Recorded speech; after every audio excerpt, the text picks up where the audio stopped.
दोस्तों, Vodafone idea की बात करें तो स्टॉक के अंदर आज काफ़ी शानदार तेज़ी देखने को मिल रही है। इसके पीछे कुछ बड़ी अपडेट है जिसको समझने की कोशिश करेंगे इस वीडियो के माध्यम से।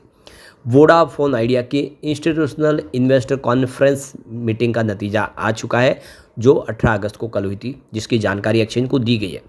वोडाफोन आइडिया ने और नए शहर जोड़ दिए अपनी 5G सर्विस के लिए, यानी जिस वजह से वोडाफोन आइडिया पिछड़ रहा था, अब वो जो प्रॉब्लम है उसका निपटारा हो रहा है। लगातार 5G सर्विस शुरू हो रही है, यानी आने वाले समय वोडाफोन आइडिया बेहतर करता हुआ दिखाई दे सकता है। सबसे अच्छी जो यहाँ पे गुड न्यूज़ है कि पिछले 4-5 सालों में कंपनी का जो लॉस था वो लगातार कम हुआ है और रिवेन्यू बढ़ा है। इससे एक बात समझ में आ रही है कि वोडाफोन आइडिया ने बेहतर तो किया है, लेकिन इसके बीच में जो एक बड़ी प्रॉब्लम है कि मोतीलाल ओसवाल को अभी भी भरोसा नहीं है वोडाफोन आइडिया के कामकाज पर। उन्होंने यहाँ पे कुछ सवाल उठाए। क्या कहना है वो मोतीलाल ओसवाल का, उसको समझेंगे। और नए अब देख सकते कंपनी के सीईओ आए, क्या वो आने वाले समय में कंपनी की सेहत को सुधार पाएंगे, जानने की कोशिश करेंगे इस वीडियो के माध्यम से। लेकिन फ्रेंड्स, उससे पहले अगर आप पहली बार हमारे चैनल पे आए तो चैनल को सब्सक्राइब कर दीजिए, एक बेल आइकॉन दबा दीजिए ताकि जब भी नया वीडियो बने पहला नोटिफिकेशन आपको मिले। वीडियो पसंद आए तो लाइक से जरूर कीजिए। चलो फ्रेंड्स, वीडियो स्टार्ट करते हैं। मैं हूँ आपका दोस्त SB दवे और हमारे अपने चैनल ऑनलाइन कमाई में आपका बहुत बहुत स्वागत है। तो सबसे पहले वोडाफोन आइडिया के कारोबार की बात करें तो देख सकते हो कि 6.87 पर स्टॉक ट्रेड करता हो, आपको दिखाई देगा, जहाँ पे 4.41% की शानदार तेज़ी देखने को मिली है। तो शुरुआत पॉजिटिव हुई थी और उसके बाद इसने फिर बेहतर करना शुरू किया। स्टॉक इंट्राडे में 6.94 तक चला गया, यानी स्टॉक अब फिर से एक बार 7 को टच करता हुआ दिखाई दे रहा है। वॉल्यूम काफ़ी अच्छा है। आप देखें तो पिछले एक महीने पहले इसका 41 करोड़ का वॉल्यूम था, 12 करोड़ की डिलीवरी उठाई गई थी। 1 वीक पहले 53 करोड़ का वॉल्यूम हुआ था और 16 करोड़ का डिलीवरी बेस काम हुआ, जबकि कल 40 करोड़ का वॉल्यूम हुआ था, 8 करोड़ की डिलीवरी उठाई गई थी। वॉल्यूम में आपको कमी होती हुई दिखाई देगी, लेकिन आज सडनली वॉल्यूम फिर बढ़ा है। आप देखो कि 10:30 बजे के आसपास ही 35 करोड़ का ज़बरदस्त वॉल्यूम है, यानी जम के किसी ने करोड़ों शेयर यहाँ पे खरीदे इस लेवल पे।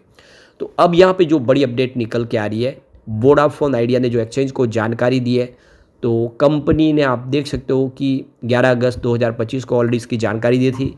कंपनी की एनालिस्ट इन्वेस्टर कॉन्फ्रेंस कॉल 18 अगस्त 2025 यानी मंडे को, जिसमें कंपनी ने अपने रिजल्ट को लेकर अपनी भावी रणनीति तय की, किस तरह से कंपनी आगे बढ़ेगी, जो प्रॉब्लम है उसका निपटारा कैसे होगा। मैनेजमेंट की तरफ से सवालों के जवाब दिए गए, सीनियर मैनेजमेंट ने आगे की व्यू रचना बताई। तो ये सारी की सारी जानकारी इन्होंने आप देख सकते हो कि वेबसाइट पे अपलोड कर दी है और आप उस पर जाके उस अपलोड जानकारी को आप देख सकते हो। यहाँ पे इन्होंने वेबसाइट भी दी हुई है, तो इसमें आप वोडाफोन आइडिया की सारी जानकारी यहाँ पे ले सकते हैं। कंपनी के मैनेजमेंट ने क्या बयान दिए हैं और क्या सवाल पूछे गए थे, वो सारी जानकारी मिल जाएगी। अब जो बड़ी गुड न्यूज़ निकल के आ रही है, वोडाफोन आइडिया ने अपनी 5G सर्विस को केरल के 2 नए शहरों में भी शुरू कर दिया है। लगातार जहाँ पे इनको स्पेक्ट्रम मिला उसका पूरा फ़ायदा उठा रहे हैं और लगातार 5G सर्विस को आगे बढ़ा रहे हैं।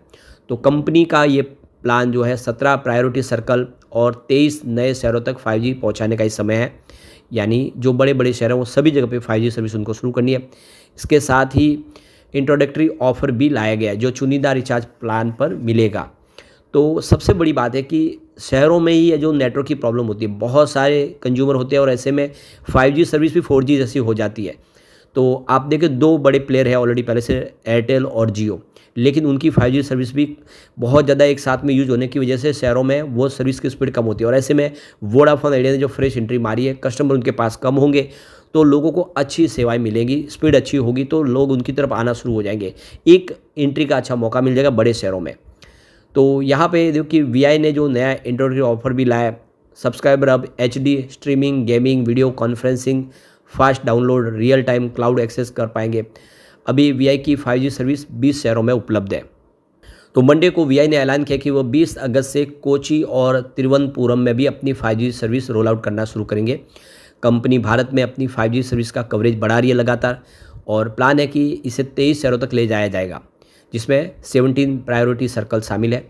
2 नए शहर जुड़ने के साथ अब इनकी 5G सर्विस के भारत के 20 शहरों में उपलब्ध हो चुकी है। अभी सिर्फ 3 शहर बाकी है जहां पे इनको भी अपनी सर्विस को बढ़ाना है। लगातार आप देखें तो जो अब 3 शहर बाकी है उनको भी वहाँ पे रोल आउट कर दिया जाएगा 5G को।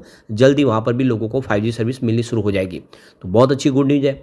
इन शहरों में 5G की जो सर्विस है शुरू करने के साथ कंपनी ने अपने सब्सक्राइबर के लिए ऑफर पेश किया है। वीआई के प्रीपेड कस्टमर को 299 रुपये से शुरू होने वाले प्लान पर अनलिमिटेड 5G डेटा मिलेगा। वीआई ने यह भी कहा है कि केरल के इन 2 जो शहर है इनके subscriber HD streaming, gaming, video conferencing, fast download, real time cloud सारे का फ़ायदा उठा पाएंगे। यानी हर तरह की उनको बेनिफिट मिलेगी। इंटरनेट के फुल डोज दिया जा रहा है। इसके अलावा वीआई ने एरिक्सन के साथ में एक पार्टनरशिप की है ताकि इंफ्रास्ट्रक्चर लगाया जा सके। तो लगातार चाहे नोकिया हो या फिर एरिक्सन हो, उनके साथ जुड़े हुए वीआई के लिए हर तरह से मदद करें। तो यहाँ पे कि AI based self organizing network SON को लागू किया जा सके। इस पार्टनरशिप का ये नतीजा निकल रहा है, जिससे कोची और तिरुवनंतपुरम के में नेटवर्क का जो परफॉर्मेंस है और बेहतर हो सके। कंपनी का कहना है कि उसने केरल में अपनी 4G नेटवर्क को काफ़ी अपग्रेड किया है ताकि यूजर्स को बेहतर नेटवर्क कवरेज और फास्ट डेटा स्पीड मिले। तो एक बहुत अच्छी गुड न्यूज़ है। तो हाल में ही वीआई ने ऐलान किया था कि वो 9 शहरों में अपनी 5G सर्विस शुरू कर रहा है। इसमें केरल के 2 शहर मलमपुर और कोझिकोड भी शामिल थे। बाकी शहर मेरठ, छत्रपति संभाजी नगर, नासिक, अहमदाबाद, राजकोट, सूरत, वडोदरा थे। इन सर्कल में भी प्रीपेड कस्टमर को वही इंट्रोडक्टरी ऑफर दिए गए थे। तो लगातार अच्छे ऑफर दिए जा रहे हैं जिससे कस्टमर में उनकी तरफ आ जाए। तो ये देखो कि अक्षय मुंद्रा ने अर्निंग कॉल के दौरान कहा था कि कंपनी अपनी पूंजीगत व्यय योजनाओं को जारी रखने के लिए नॉन बैंकिंग स्रोतों से धन जुटाने पर विचार कर रही है।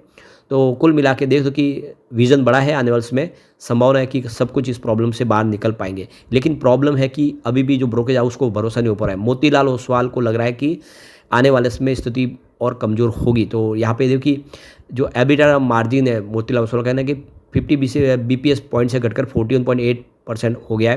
ब्रोकरेज हाउस का मानना है कि ग्राहक आधार में गिरावट और भी अधिक हो सकती है। इसके पूंजीगत व्यय की योजना खतरे में पड़ सकती है। लेकिन हमें नहीं लगता कि ऐसा होगा, क्योंकि अब कस्टमर बेस बढ़ेगा, क्योंकि 5G सर्विस तेज़ी से शुरू हुई है।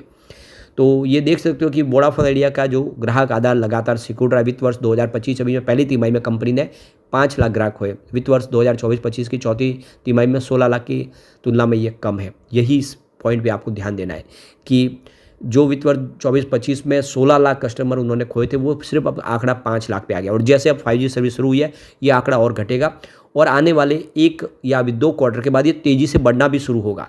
तो जो कस्टमर इनसे छीन गए वो वापस आएंगे और वोडाफोन आइडिया फिर से बेहतर कर पाएगा। सबसे बड़ी बात है कि कस्टमर बेस जो औसत जो इनको रेवेन्यू मिलता है ARP, उसमें वृद्धि हुई है। तो ये देख लो कि उसमें 0.6% की बढ़ोतरी के साथ 165 रुपये पर बढ़ गया है।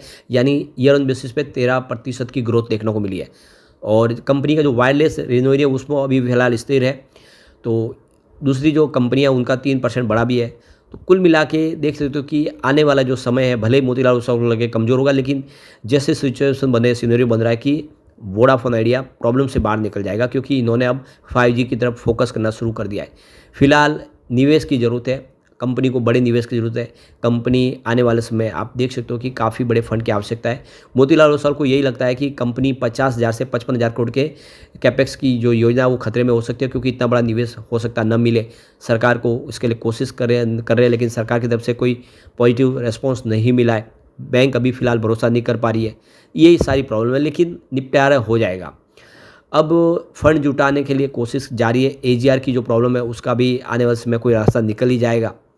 तो देख सकते हो कि सुधरेगा। अब यहाँ पे आपको ये आंकड़ों से समझ में आएगा कि कंपनी ने बेहतर किया है, अपने आंकड़े सुधारे हैं। रेवेन्यू आप देख ही सकते हो कंपनी का बढ़ा है।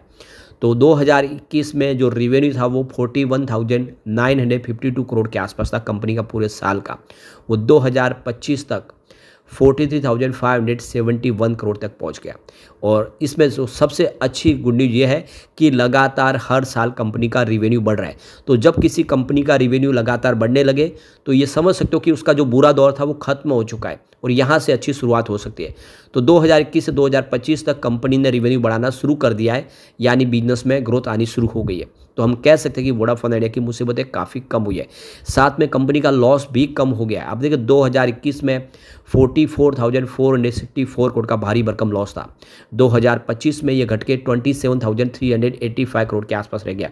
और सबसे बड़ी अच्छी बात यह है कि 2021 के बाद 2025 में पहली बार लॉस सबसे कम हुआ है। किसी साल ये लॉस इतना कम नहीं था, चाहे 2022, 23, 24 देखें। तो इससे तो समझ में आ रहा है कि वोडाफोन आइडिया की मुसीबतें काफ़ी कम हुई और आने वाले समय वोडाफोन आइडिया बेहतर कर पाएगा। लेकिन फ्रेंड्स, कोई भी इन्वेस्टमेंट करने से पहले अपने फाइनेंशियल एडवाइजर से एडवाइस ले ले या अपना खुद का रिसर्च करें, क्योंकि मैंने वीडियो आपके एजुकेशनल पर्पज़ के लिए ही बनाया। वीडियो पसंद आए तो लाइक से जरूर कीजिए और चैनल को सब्सक्राइब कर दीजिए। Thank you friends.